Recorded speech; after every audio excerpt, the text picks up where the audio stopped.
जय गणेश सर्वांना.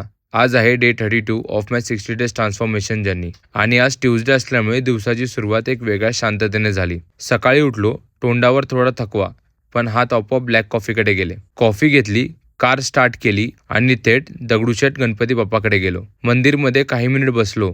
काही मागितलं नाही, फक्त मनातलं सगळं शांत केलं. तोच बस मोटिवेशन होता आज. मंदिरमधून थेट जिमला गेलो. बॅक डे सुरू केला. आज एनर्जी खूप हाय होती. Straight arm row, seated cable row,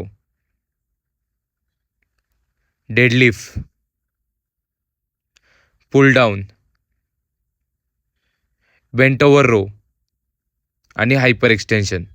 पण आजचा हायलाईट एकच, 110 kg deadlift. For someone who's rebuilding himself हा नंबर खूप मोठा वाटतो. वर्कआउट झाल्यावर घरी आलो. बॉडी कंडिशन चेक केली. Every small change is a reminder की मी अजूनही गेममध्ये आहे. आज उपवास होता म्हणून ब्रेकफास्ट आणि लंच स्किप केलं. बॉडी हलकी, मन स्टेडी. ऑफिसला गेलो. ब्रेकमध्ये स्वीट पोटॅटो आणि ब्लॅक कॉफी घेतली. Just enough to keep the body going.